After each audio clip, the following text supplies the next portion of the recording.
Pessoal, bom dia, né? Eu queria apresentar, muitos de vocês são, aliás, são todos colegas, né? De trabalho, não sou substância, mas eu gosto dessa ideia de colegas. E esse momento de partilhar com vocês essas experiências, para mim, está sendo assim, um momento de muita alegria. Então eu quero agradecer o convite da professora Lilian, antes dela viajar, mediado pela professora Valéria, né, e toda a equipe, de poder falar, trocar um pouco de experiência com vocês a respeito desse universo da produção artística no campo da arte e educação, porque a minha fala aqui hoje é a partir do meu lugar enquanto arte educadora, né? Então eu estou me contextualizando para poder trazer essas reflexões e falar um pouquinho dessas inquietações, porque elas são mais inquietações que eu quero compartilhar com vocês, quem sabe a partir delas nós possamos trazer outras reflexões e que elas possam ser ampliadas. Embora eu estava em contato com a Beatriz, com a Joana, em todo esse processo da ação educativa, eu optei por não ir antes à exposição, acabei indo junto com vocês ontem. E assim, fui arremessada, né? Em vários momentos eu entrava na sala e, putz, jogada para um lado e jogada para o outro, porque, e aí eu falo a partir da minha percepção daquele trabalho, daqueles trabalhos, né? E aí pensei, bom, eu vou ter que reestruturar a minha fala. Então, algo que era tudo muito linear, bonitinho, certinho, acabou se desconectando. E aí eu vou apresentar essa confusão, mas eu espero que a gente possa ir estabelecendo os links. Então, para começar, eu fiquei pensando muito que eu gostaria de falar sobre o trabalho da Ana, mas eu não consegui. Aí eu recorri a uma escritora que acho que pode falar bem. Do meu ponto de vista, eu acho que ela me atendeu. Eu não sei como é que vai ser para vocês. Deixa eu só colocar aqui, porque acabou desconfigurando. Essa menina é pequenininha, mas ela não trabalha, né? Estou procurando. Estou tentando entender. Tentando gravar aqui, bebi não sei. Eu gravei um áudio e aí eu vou colocar e coloco em paralelo o PowerPoint para vocês verem o texto, certo? Deixa eu só ver como é que eu faço essa dinâmica.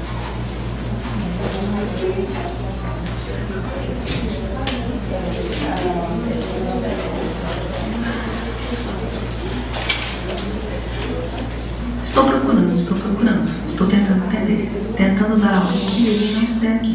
Mas não quero ficar com o que vivi. Não sei o que fazer, o que vivi. Tenho medo dessa desorganização profunda.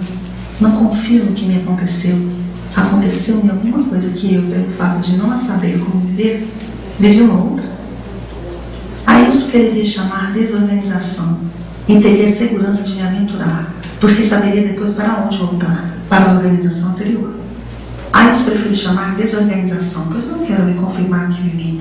Na confirmação de mim, eu perderia o mundo como eu tinha e sei que não tenho capacidade para outro.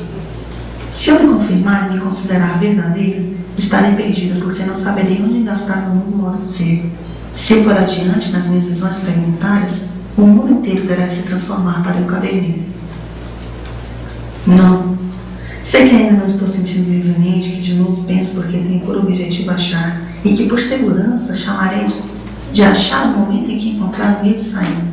Por que não tenho coragem de apenas achar o meio de entrar?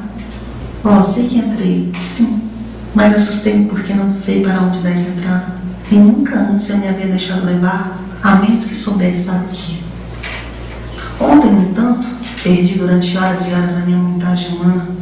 Se tiver coragem, eu me deixarei continuar perdida, mas tenho medo do que é novo e tenho medo de viver o que não entendo. Quero sempre ter a garantia de pelo menos estar pensando que entendo. Não sei me entregar à desorientação. Como é que se explica que o meu maior medo seja exatamente em relação a ser, e no entanto não há outro caminho? Como se explica que o meu maior medo seja exatamente o de ir vivendo o que for sendo? Como é que se explica que eu não tolere ver só porque a vida não é o que eu pensava e sim outra, como se antes eu tivesse sabido que é? Por que ver é uma tal desorganização? Talvez o que me tenha acontecido seja uma compreensão que, para eu ser verdadeira, tenho que continuar a não estar à altura dela. Tenho que continuar a não entendê-la. Toda compreensão súbita se parece muito com uma aguda incompreensão. Não. Toda compreensão súbita é finalmente a revelação de uma aguda incompreensão. Todo momento de achar é um perder-se a si próprio. Talvez nem tenha acontecido uma compreensão tão total quanto uma ignorância, ideia ou venha sair intocada e inocente como antes. Qualquer entender meu nunca estará à altura dessa compreensão, pois viver é somente a altura que posso chegar e não comigo viver. Só que agora sinto um segredo, que já estou esquecendo. Sinto que já estou esquecendo. Vida e morte foram minhas, e eu fui monstruosa. Minha coragem foi a de um sonâmbulo que simplesmente vai. Durante as horas de permissão tive a coragem de não compor nem organizar, e sobretudo de não prever. Até então eu não tivera a coragem de me deixar guiar pelo que não conheço, em direção ao que não conheço. Minhas previsões condicionavam de antemão o que eu veria. Não eram as antevisões da visão. Já tinham o tamanho de meus cuidados. Minhas previsões me fechavam o mundo. Até que por horas desisti, e por Deus, tive que não gostaria. Não foi ao longo de um vale fluvial que andei, eu sempre pensara que encontrar seria fértil e úmido, como vales fluviais. Não contava que fosse esse grande desencontro.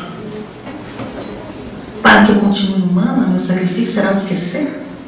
Agora eu saberei reconhecer na face comum de algumas pessoas se elas esqueceram. E nem sabem mais que esqueceram o que esqueceram. Eu vi. Sei que vi porque não dei ao que vi o meu sentido. Sei que vi porque não entendo. Sei que vi porque para nada serve que vi. Escuta, não vou te falar porque não sei o que fazer de ter vivido. Pior ainda, não quero que vi. O que vi arrebenta a minha vida diária. Desculpa te dar isto. Eu bem queria ter visto coisa melhor. Como que vi? Livra-me de minha inútil visão e de meu pecado inútil. Estou tão assustada que só poderia aceitar que me perdi. Se imaginar que alguém me estava dando a mão. Dar a mão a alguém sempre foi o que esperei da alegria. A Paixão segundo GH, de Clarice Lispector. Partindo dessas falas de Clarice, ontem eu fui tirando alguns fragmentos, que eu fiquei pensando que esse arrebatamento de estar diante de algo que você não entende, você não compreende, você não sabe o que é que estão te mostrando, ao mesmo tempo você está vendo e se degladiando com o que você vê, né? E dar a mão a alguém sempre foi o que esperei da alegria. Eu penso que nós, que estamos aqui sentados hoje, né, pensando sobre esse espaço, sejamos alguém que de repente dê a mão, né? Ou que ao mesmo tempo segure na mão de alguém. Então é esse pensar poético, né, dessa produção e desse compromisso e dessa responsabilidade nossa enquanto arte-educadores de pensar uma produção artística, mesmo que às vezes nós não saibamos do que é que está acontecendo, mas nas perguntas anteriores, né, acompanhando o debate, eu fiquei pensando que eu não preciso saber tudo, né? O que eu já chego enquanto um ser humano, com uma história de vida, com uma experiência, e quando eu vejo inerente a mim trazer todo o meu referencial para aquela imagem, e aí eu construo os meus sentidos. E se os meus sentidos se aproximarem dos sentidos do que o artista propôs, é fantástico, mas se não, não é menos importante, né? Então, se eu preciso saber tudo de uma obra, de um artista, antes de estar diante dela, não, de forma alguma, né? Porque esses dias eu li um livro, estou lendo, chamado A Escuta o Silêncio, e aí tem uma frase que me chamou a atenção, que o tudo sem contexto é nada. Só que nós somos um contexto, né, que caminha por aí, com histórias de vida, com referências, com experiências. Então, que nós não tenhamos medo, né, de nos jogar nesses espaços, trazendo os nossos contextos, mas que a gente possa acreditar que, de alguma forma, essa mão pode ser estendida, né, e esse nosso espaço de deslocamento pode ser reorganizado. Mas eu fiquei pensando também no que a Clarice diz, que se de fato é preciso reorganizar, talvez o interessante seja deixar tudo confuso, né, desorganizado, para que o tempo e os novos contextos e as novas referências possam ir, né, preenchendo essas lacunas e dando novos sentidos. E aí que bom que nós podemos, a partir de uma imagem, dar a mão, né, ou receber essa mão. Eu acho que nesse contexto de tanta integração via N tecnologias, né, da informação, da comunicação, esse dar a mão pode se dar de diferentes formas. Eu penso que a artista também estende sua mão quando se expõe daquela forma, né? Porque olhando aquela imagem, rapando a cabeça, puxa vida, que exposição, né? Que coragem de se fragmentar. Em cada espaço, aqueles fios de cabelos pregados naquele azulejo, como é que o ser humano vai se fragmentando e vai preenchendo espaços, né? Então, em cada fio de cabelo pode ser essa mão estendida, e aí cada um de nós pensarmos, mas o que isso nos traz, né? O que isso nos provoca? É partindo dessas reflexões que eu penso, então, essa proposta de ensino de arte mediada por esses recursos hoje tão presentes no nosso dia a dia. Porque o contexto da tecnologia não é recente. Desde que o homem passa a abstrair o seu mundo, ele faz outras técnicas de instrumentos. Só que hoje, nesse contexto atual, esse aparelho que está filmando, essas câmeras fotográficas que estão aqui registrando esse momento, elas não precisam de nós para produzir imagens. Basta que você aperte o clique e a imagem fica pronta.